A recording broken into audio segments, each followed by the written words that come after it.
In this podcast episode, Glenn Greenwald joins Tucker Carlson to discuss a range of topics, including the implications of the Epstein case, the media's handling of Joe Biden's cognitive decline, and the alarming rhetoric surrounding the conflict in Gaza. The conversation delves into the intersections of politics, media, and societal values, revealing the complexities and contradictions that define contemporary discourse. The discussion begins with a deep dive into the Epstein case, which has captivated public attention for years. Greenwald highlights the ongoing fascination with the Epstein files, particularly the unanswered questions surrounding his connections to powerful figures and potential foreign intelligence agencies. He emphasizes that while Epstein was charged with sex trafficking minors, no one has been held accountable for receiving those minors, raising concerns about the broader implications of his network. Greenwald argues that the lack of transparency regarding Epstein's connections is troubling. He points out that the public deserves to know whether Epstein was working with or for any foreign intelligence agencies, particularly given the significant resources and influence he wielded. The conversation underscores the need for accountability and the release of information that could shed light on the extent of Epstein's operations and the individuals involved. The conversation shifts to Jake Tapper, a prominent CNN anchor who recently faced criticism for his coverage of Joe Biden's cognitive decline. Greenwald expresses disbelief that Tapper, who has been accused of downplaying Biden's mental state in the past, is now attempting to present himself as an investigative journalist, uncovering a scandal. This apparent hypocrisy raises questions about the integrity of mainstream media and its role in shaping public perception. Greenwald recounts how Tapper previously dismissed concerns about Biden's cognitive abilities, framing them as bullying towards individuals with speech impediments. This inconsistency highlights the challenges faced by journalists who navigate the complex landscape of political reporting while attempting to maintain credibility. Greenwald's critique of Tapper serves as a broader commentary on the media's responsibility to provide accurate and honest coverage, particularly when it comes to issues of national importance. As the discussion progresses, Greenwald reflects on the media's role in shaping political discourse. He argues that the mainstream media has often prioritized narratives that align with the interests of powerful political figures, rather than serving the public's right to know.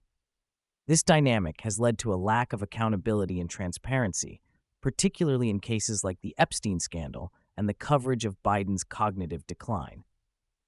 Greenwald emphasizes the importance of independent media in providing alternative perspectives and challenging the dominant narratives perpetuated by mainstream outlets.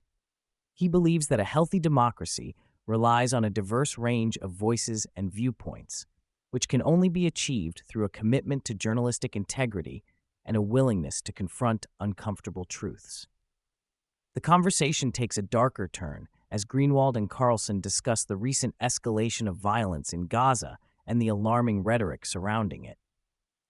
Greenwald highlights the comments made by Florida Congressman Randy Fine, who suggested that the United States should consider using nuclear weapons against Gaza.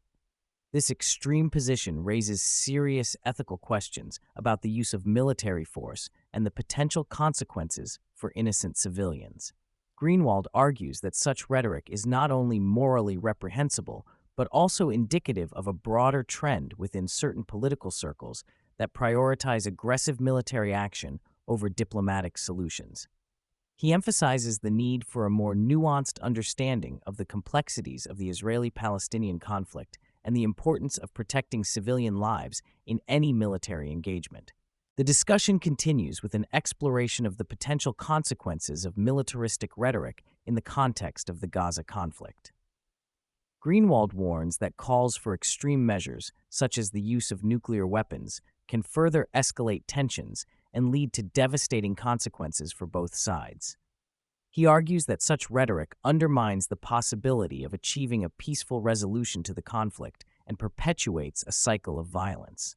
Greenwald also highlights the role of the media in amplifying these dangerous narratives. He points out that sensationalist coverage can contribute to a culture of fear and aggression, making it more difficult for individuals to engage in constructive dialogue about the issues at hand. The need for responsible reporting and a commitment to ethical journalism is paramount in addressing these challenges. As the conversation progresses, Greenwald addresses the erosion of free speech in the context of the ongoing conflict in Gaza. He notes that individuals who express dissenting opinions or criticize Israeli policies often face backlash and accusations of anti-Semitism. This chilling effect on free expression raises concerns about the state of discourse in the United States and the implications for democratic values. Greenwald argues that the suppression of dissenting voices is detrimental to the health of a democracy. He emphasizes the importance of fostering an environment where individuals can engage in open and honest discussions about contentious issues without fear of retribution. The ability to question prevailing narratives is essential for a vibrant and functioning democracy. The conversation shifts to the impact of identity politics on contemporary discourse. Greenwald critiques the tendency to categorize individuals based on their race, ethnicity, or religion, arguing that this approach often stifles meaningful dialogue and understanding. He believes that reducing complex issues to simplistic labels undermines the potential for genuine connection and empathy among individuals. Greenwald emphasizes the need for a more inclusive and nuanced approach to discussions about race and identity. He argues that fostering understanding and connection among diverse groups is essential for addressing the challenges facing society today. By moving beyond identity politics, individuals can engage in more meaningful conversations that prioritize shared humanity over divisive labels. Throughout the discussion, Greenwald underscores the importance of human connection in fostering understanding and empathy. He argues that the erosion of community and social bonds has contributed to a sense of isolation and disconnection among individuals. This phenomenon is particularly evident in the context of the COVID-19 pandemic, which has exacerbated feelings of loneliness and despair. Greenwald believes that rebuilding connections and fostering a sense of community is essential for addressing the mental health crisis facing many individuals today.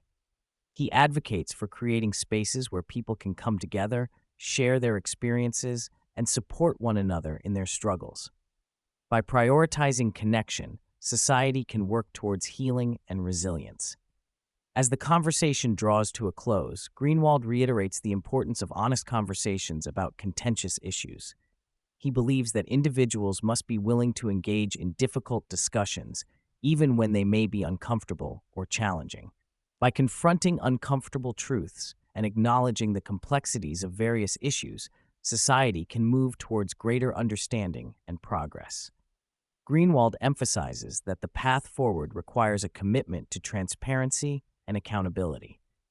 He believes that individuals must hold their leaders accountable for their actions and demand that they prioritize the interests of the American people over foreign agendas.